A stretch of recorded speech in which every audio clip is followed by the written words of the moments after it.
Eu queria convidar a todos que abrissem a Bíblia no Salmo 23. Eu acabei não pegando... eu não sei se está... Pessoal do som, o controle eu acabei não pegando. Eu vou ler o Salmo 23, que é o salmo que nós vamos meditar hoje. É um salmo muito conhecido da Bíblia. Mas quando eu fiz isso, como eu fiz aqui há 2 sábados atrás, eu vou pedir licença para fazer de novo com os irmãos. Obrigado. Que é olhar o texto dentro da cultura do Antigo Oriente Médio. O Salmo 23 diz assim: O Senhor é o meu pastor, nada me faltará. Ele me faz repousar em pastos verdejantes. Leva-me para junto das águas de descanso, refrigera minha alma. Guia-me pelas veredas da justiça por amor do seu nome. Ainda que eu ande pelo vale da sombra da morte, eu não temerei mal nenhum, porque tu estás comigo. A tua vara e o teu cajado me consolam. Preparas-me uma mesa na presença dos meus adversários. Unges minha cabeça com óleo e o meu cálice transborda. Bondade e misericórdia certamente me seguirão todos os dias da minha vida, e habitarei na casa do Senhor para todo o sempre. Bom, se a gente for olhar esse salmo na ótica do Oriente Médio, a gente aprende muita coisa. A primeira delas que eu queria chamar a atenção de vocês, e fica com a Bíblia aberta, é que eu sou apaixonado com cachorros. Então vou dar uma informação canina do Oriente Médio para vocês. Um pastor de ovelhas sempre tem que ter um cão pastor com ele para cuidar das ovelhas. E ali eu tenho uma foto de um cachorro, de um cão pastor. E vocês percebam uma coisa, na coleira dele tem os espinhos. Por que esses espinhos? Se um coiote, um lobo, um predador vier atacar o rebanho, ele vai primeiro no cão pastor. E tendo os espinhos aqui na coleira, o primeiro lugar que o coiote vai morder num pastor ou qualquer outro predador é na jugular. Então aquela coleira com espinhos protege o cão pastor. E do outro lado você tem algo mencionado na Bíblia Sagrada. Estão vendo aquele círculo de pedras ali? Poucas pessoas imaginam o que é aquilo. O aprisco. O que é o aprisco? O lugar onde ficam as ovelhas. Geralmente os pastores de ovelhas no Oriente Médio, você sabe que lá é o seguinte, não há pastagem igual temos no Brasil. E o local do deserto é o seguinte, dependendo da época do ano, aqui aparece água e uma nascente d'água. Depois passa o resto do ano, não tem nada, só pedra e arbusto. Às vezes aparece água lá, aí você tem que migrar daqui para lá. Por isso que os beduínos eram nômades, por isso que Abraão era nômade, porque você tem que seguir o circuito da água. A água aparece aqui, depois ela desaparece. Não adianta você ficar aqui com um acampamento, não tem água para beber, aí você tem que ir para lá. Então eles sempre acampavam. Por isso que o povo de Israel morava em tendas. E nesta questão de acampar e levar o rebanho consigo, você fazia um pequeno cercado de pedras, que eles chamavam de aprisco, e ali as ovelhas dormiam. E às vezes, guarde essa informação aqui, o local onde havia água e graminha para as ovelhas comerem, pasto, estava 3, 4 quilômetros longe do aprisco. Então a rotina de um pastor de ovelhas no Oriente Médio todos os dias, ainda hoje, é a seguinte: você acorda bem cedo, antes do sol nascer, conta as ovelhas, um pastor tem que contar muito bem, você conta as ovelhas para não faltar nenhuma, depois começa a tocar as ovelhas. Andam 3, 4 quilômetros até o lugar da pastagem, elas passam o dia inteirinho pastando ali, bebendo a água, depois conta todo mundo no final da tarde, volta para o aprisco. Agora, olha que interessante o aprisco ali, como falei com vocês. Por que faz daquele jeito? Porque à noite todo mundo tem que dormir e é uma maneira de proteger as ovelhas. Sabe o que alguns pastores fazem às vezes? Como vocês veem, o aprisco não é muito alto. Ele coloca aqui em cima daquela paredinha vários arbustos e gravetos com espinho para que nenhum predador pudesse pular. Agora, vocês notaram que só tem uma entrada no aprisco aqui na frente? Ali era a porta, mas não tem uma porta mesmo. Onde é que o pastor dormia? O que vocês acham? Na porta. E o pastor que fazia, às vezes, de porta do aprisco.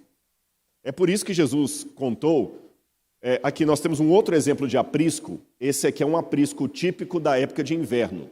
Vocês estão vendo que tem uma pequena caverna ali no fundo? Então o que acontece? Aqui tem a porta, o pastor dorme aqui, as ovelhas ficam todas aí dentro, e na época do inverno elas podem aglomerar-se. Ali não tem problema, ficam protegidas contra o frio.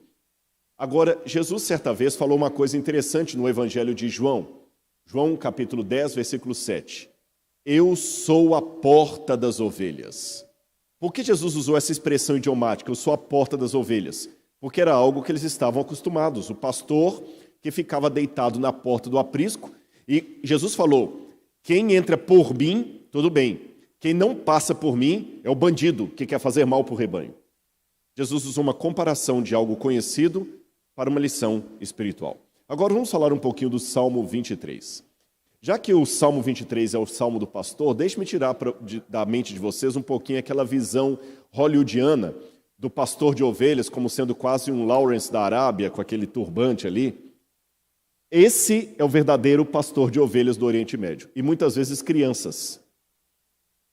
Bem diferente do que vocês imaginam no filme, né? Agora, por que eles colocam crianças para cuidar de ovelhas?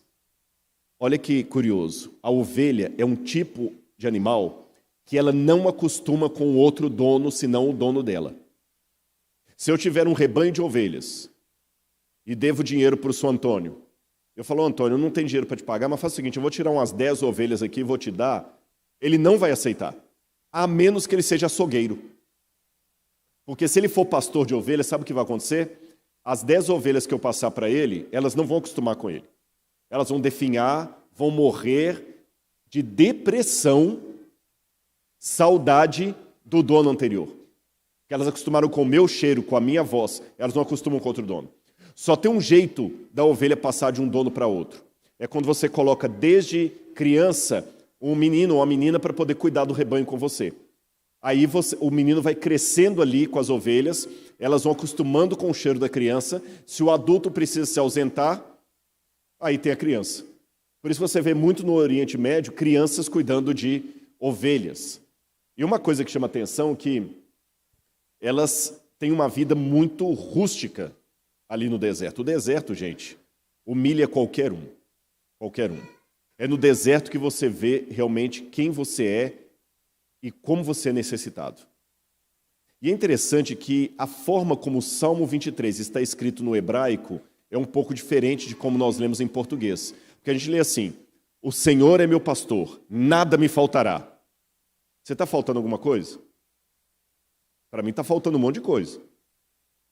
Tem um monte de coisa que está faltando.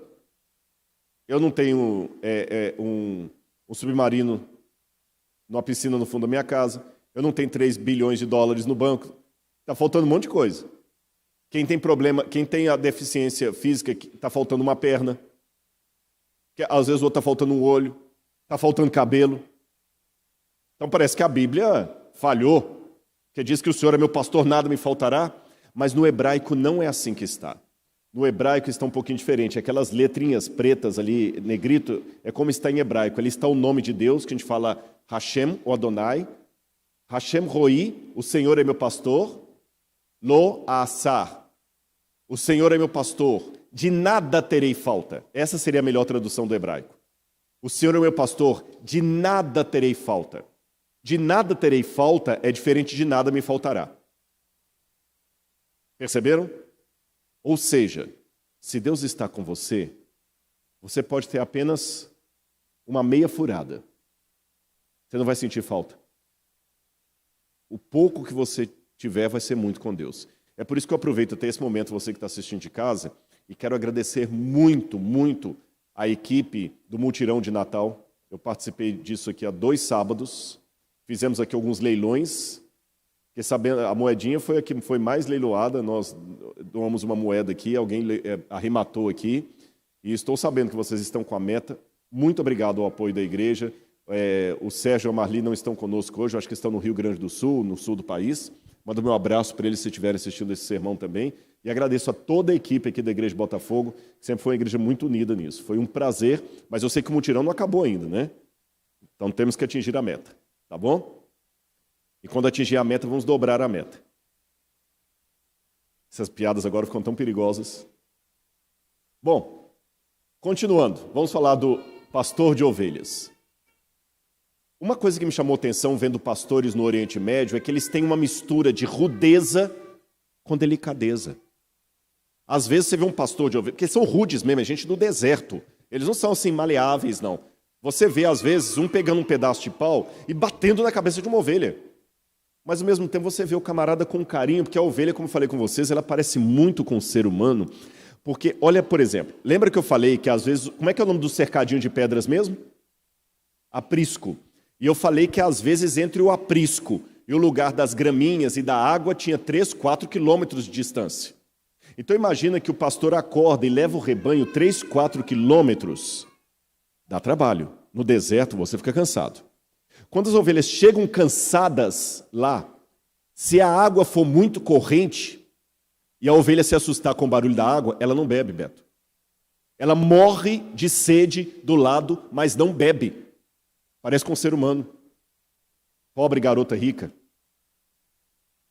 Sabe, tem tudo ali do lado, mas não estica para beber. Se às vezes a água está suja, ela não bebe. E eu vou mostrar para você o que o pastor de ovelhas faz. A primeira coisa que chama atenção é que quando fala assim, ele me faz repousar em pastos verdejantes, você imagina isso aí, não é? É assim ou não? O Senhor é meu pastor, de nada terei falta. Ele me faz repousar em pastos verdejantes. Ah, que bonitinho. Só que isso aqui é o pasto verdejante do Photoshop. Posso mostrar o pasto verdejante de Israel? Esse é o pasto verdejante. Choca, não choca? Vocês estavam esperando que era isso aqui, né? Historinha das crianças conta assim, a ovelhinha que o pastor levou para o pasto verdejante. Aí o arqueólogo vem e destrói seus sonhos. Esse é o pasto verdejante. Agora vocês entenderam o que eu falei? Que o início do Salmo, o Senhor é o meu pastor, de nada terei falta, tem mais sentido? Porque aquilo ali não é um banquete. Mas se a ovelha está com o pastor, é assim que Davi cuidava das ovelhas. Está tudo bem. Era esse o pasto verdejante. Olha aqui, quanto pasto verdejante, olha só. E eu disse questão da água, que às vezes a ovelha assusta, não bebe a água. Olha as águas de descanso como é que são. Às vezes são águas barrentas, porque a água aparece no deserto num lugar desse, ela fica aí às vezes um mês e meio, depois ela desaparece e ela aparece no outro canto do deserto, obrigando o pastor com o rebanho a migrar. Às vezes a distância do aprisco para o lugar de pastagem, 3, 4 quilômetros, às vezes viram 10. Às vezes as situações que o pastor tem que ficar acampado lá perto, que não dá para voltar. Lembra que Davi, quando foi ungido como rei de Israel, ele nem estava com os irmãos em casa, ele estava num lugar bem longínquo. Agora, olha a paciência do pastor quando a ovelha não quer beber a água. Tem lugares no deserto que eles fazem um poço, às vezes de 20 metros, 30 metros de fundura. Aí uma coisa que eu sei que vai chocar vocês, o pastor bebe a mesma água que a ovelha bebe. Está vendo a ovelha colocando a carinha ali? Porque ele tira a água do poço, joga nessa pequena bacia de pedra ali, a ovelha vem e bebe, o pastor também vem e bebe. Mesma coisa. Aí eu falei com vocês que às vezes eles são meio rudes. Lembra que eu falei da menininha que bate? Olha lá, ela tá metendo a marreta na cabeça do... o pedaço de pau ali na cabeça da ovelhinha, mas ao mesmo tempo, olha a paciência. A ovelha, lembra que eu falei que às vezes a ovelha não bebe a água porque ela está com medo? O pastor vem com a mão e leva até a boquinha da ovelha para beber. Essa foto aí me chamou muito a atenção. O pastor pegou uma garrafa PET, encheu de água e deu na boca da ovelhinha como se fosse uma mamadeira. Porque, com certeza, por alguma razão, ela não quis beber a água do poço ali, a água que minou ali na terra. Ela não quis beber, para ela não morrer de sede, ele vai e dá de mamadeira para ela. E com um detalhe, para você essa garrafa PET é lixo. Para ele é o cantil dele. Porque, gente, no deserto não tem água. Tem até uma história, essa história é verdadeira. Sabe aquele famoso Sir Lawrence da Arábia, que era um espião e tudo mais? Tem uma história real que uma vez ele levou um sheik à Inglaterra, para visitar a Inglaterra. E quando o sheik estava indo embora, ele falou assim, olha, sheik, a gente quer dar um presente para o senhor. O sheik tinha dinheiro, era um sheik do deserto. O que o senhor quer levar daqui? Sabe o que o sheik pediu? Uma torneira. Ele pensava que a torneira é só você abrir que a água estava na torneira. Então ele queria levar uma torneira para levar para não ter que buscar água de tão longe. Então, muitas vezes no deserto, já aconteceu comigo, às vezes eu estava com a água assim, dá um pouquinho de sua água, eles pegam, lá, toma. Na época do Covid é uma maravilha isso, né? E ele bebe naquela mesma garrafa PET ali. Eu sei que para você, fala assim, ai que nojo, é verdade. Mas, por outro lado, olha que amor. Ainda que eu ande pelo vale da sombra da morte, não temerei mal nenhum. O vale da sombra da morte é o Ad-Kilt. O Ad-Kilt é um vale que fica entre Jerusalém e Jericó. É esse vale aí, ó. Por que ele é chamado de vale da sombra da morte? Pena que o laser não funciona aqui, mas talvez o pessoal do som pode me ajudar. Vocês têm como colocar aquele mouse aí, não tem? Aí, exatamente, aí, ó, a estradinha. Estão vendo essa estradinha? Onde o mouse está ali, é um homem andando, ó. Estão vendo? Tem um homem aí, ó. Então, às vezes, você tinha que passar com as ovelhas nesse lugar aí. Por isso que é chamado de Vale da Sombra da Morte. Porque se você cai ali, é um abraço. E o interessante é que a ovelha é um animal que tem muito medo. Muito medo. E pena que eu perdi uma foto que tinha, já procurei no computador, não achei, mas vocês vão imaginar. Eu tenho uma foto, que não sei onde está, de ovelhas passando por aí em fila indiana. É incrível, gente, é incrível. O pastor, ele faz uns gestos lá, uns sons estranhos com a boca, e as ovelhas vão todas atrás dele, faz a fila indiana, tudo bonitinho, sem medo. Eu não tenho coragem de passar, as ovelhas vão. Eu já vi, lá no Negev, um rebanho de ovelhas descendo, outros subindo, e você pensa assim, vai misturar tudo. Um pastor cumprimenta o outro de longe, começa a cantarolar, o outro a tocar um instrumento, um rebanho passa pelo meio do outro ali, olha, sem misturar nenhuma. Nenhuma.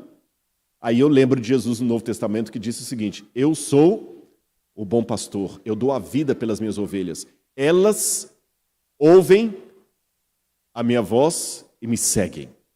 Jesus partiu de exemplos do dia a dia. Uma outra foto antiga lá do Vale da Sombra da Morte, as ovelhas todas passando ali. E novamente o Vale da Sombra da Morte. Por que a Bíblia fala que ele não temerá mal nenhum? Ele fala o seguinte, ainda que eu ande pelo Vale da Sombra da Morte, não temerei mal nenhum, porque tu estás comigo. E fala, a tua vara e o teu cajado me consolam. Peraí, isso aqui dá um nó. Sabe por quê? Se ele falasse assim, ainda que eu ande pelo Vale da Sombra da Morte, não temerei mal nenhum, porque o Senhor está comigo, tudo bem. Mas ele fala, a tua vara e o teu cajado me consolam. Sabe por que é complicado? Eu vou falar com vocês o porquê. A primeira coisa que me chama a atenção, como eu havia dito, as ovelhas são muito medrosas, certo? Mas se o pastor está com elas, parece que elas perdem o medo. Essa foto não é minha. Essa foto foi tirada pela Reuters, na época da Guerra do Golfo. Lembra que na época do Bush pai, George Bush pai, eles colocavam fogo nos poços de petróleo, explodiam. Estava tendo explosão lá que vocês sairiam correndo desesperados. O pastor de ovelhas estava numa rodovia e elas todas aqui juntas. Elas andam igual, como se fossem aquelas legiões romanas, assim, todo mundo juntinho. Elas ficam todas juntinhas. Se o pastor estiver ali, agora se o pastor sai, cada uma vai para um canto, elas debandam. Explodiu, se o pastor está perto, as ovelhas se juntam perto do pastor. Quando é porco, cada um corre para um lado. Você é ovelha ou você é porco? Na hora da explosão, você se junta com seus irmãos ou você procura o seu canto? Agora, a questão da vara e do cajado. A princípio, não é bem para proteger. Ali você tem o sarcófago do Tutankhamon. O Tutankhamon era um faraó do Egito. E embora no Egito a profissão de pastor de ovelha era a ralé da profissão, paradoxalmente falando, o faraó era tido como o pastor do Egito. Por isso que muitos faraós, no esquife deles, você tem o faraó com esses dois instrumentos aqui. Estão vendo ali na mão do Tutankhamon? Sabe o que é aquilo ali? A vara e o cajado. A vara é esse instrumento que fica aqui, que tem três assim, que é como se fosse um muchaco. É para bater na ovelha. É para bater. Aquilo ali é para bater na ovelha. Se ela sai fora do canto, você bate com aquilo ali nela. E o cajado, se a ovelha cai num buraco, você vai passar o cajado por ela, igual você passa um cabo de guarda-chuva por aqui e vai puxando. A tua vara e o teu cajado me consolam. Mas agora, como é que eu posso consolar você com o instrumento que eu bato em você? É curioso que se algum inimigo vier contra as ovelhas, o mesmo muchaco que o pastor usa para bater na ovelha, ele usa para defender o rebanho. A mesma vara. Mas Deus pode me consolar machucando? Bom, às vezes sim. Nós vivemos hoje numa época em que é proibido proibir. Que ninguém mais pode castigar, não pode punir. Deus não castiga, Deus não pune. Essas coisinhas que vão sendo ditas por aí, que não são bíblicas.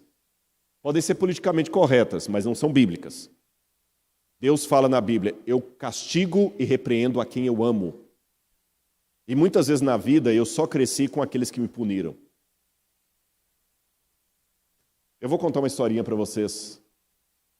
Na época de Israel, quando Israel estava em guerra com o Egito, que eles tomaram a península do Sinai, em 1976, muitos pastores de ovelhas ficavam ali na península do Sinai e também no Negev. E quando os guias turísticos iam para lá, era uma região meio complicada. Até hoje ele é militarizado por causa do canal de Suez. Aí um pessoal estava vendo aquele monte de rebanhos de ovelha do lado de fora do ônibus e o guia dentro do ônibus dando explicações similares a que eu estou explicando para vocês. E quando o guia ia passando e explicando, o pessoal, que legal, deixa eu tirar foto, deixa eu tirar foto. Nem tinha celular na época, hein? Olha, eu vou parar rapidinho, vocês tiram foto e voltam, tá bom? Tá bom.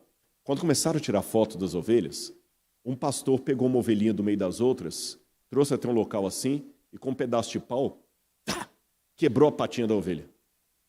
Essa foto não é a foto real, é apenas para ilustrar. Ele quebrou a patinha da ovelha e começou a arrumar. Todo mundo achou aquilo um absurdo. Fazer isso com um animalzinho. Não tem sociedade protetora dos animais nesse país? O guia, quando viu o reboliço, foi lá saber o que estava acontecendo. E falou, calma pessoal, eu vou traduzir para vocês. Essa ovelha aqui é uma ovelha que sempre foge do meio das outras. Ela sempre foge. Lembra que eu falei que o pastor conta as ovelhas aqui, conta lá? Aliás, isso ilustra até uma parábola de Jesus, né? Um homem tinha 100 ovelhas e ao contá-las, viu que faltava uma. Ele largou as 99 no deserto e foi atrás da que se perdeu. Olha o que acontece. Esse pastor, ela sempre se perdia. Contava, estava faltando. Ele ia atrás dela, deixava as outras com alguém ali. Lembra que eu falei a dificuldade de alguém ficar cuidando das ovelhas? Trazia. Uma vez ela estava com a lã cheia de carrapicho. Outra vez uma cobra estava picando. Ele gasta com o veterinário, gasta com tudo, mas não adianta. Quando ela melhora, ela vai embora de novo. Aí alguém falou, rapaz, vende essa ovelha para o açougue, se livra dela. Mas o pastor dizia, eu amo tanto esse bichinho que eu não tenho coragem de fazer isso. Mas o único jeito de deixá-la sã e salva, junto com as outras, é quebrando a patinha dela. Porque assim ela não vai poder ir embora. Mancando, ela não vai para longe. Dói mais em mim do que nela. Ela não entende por que eu sou o pastor dela e estou quebrando a patinha dela. Mas eu tenho que fazer isso. Agora, lembra que eu falei com vocês que às vezes o aprisco e o local de beber água ficavam quilômetros distante? E enquanto todas as outras andavam, aquela tinha que ser carregada. Eu estou indo para a parte final do meu sermão e eu quero perguntar para você. Você que está assistindo de casa, você que está acompanhando em qualquer lugar do Brasil, você que está assistindo aqui, o que será que Deus tem que fazer para levar você para perto dele? Às vezes ele vai te dar água numa garrafinha PET com todo carinho. Às vezes ele vai guiar você pelo vale da sombra da morte com todo cuidado. Às vezes ele vai ter que quebrar a sua patinha para você entender que precisa dele. Eu só sei de uma coisa. Quer me dando água, quer me machucando, ele ainda é meu pastor. E de nada eu terei falta. E o que será que ele vai precisar quebrar em mim? Eu não sei, meus irmãos, mas eu posso dizer de público para vocês. Deus já me quebrou muito mais do que uma perna. E apesar de não ser masoquista, eu agradeço a Deus pelas vezes que Ele me machucou. Porque Deus não machuca por mera vingança, por capricho, por sadismo. É como pastor, para proteger.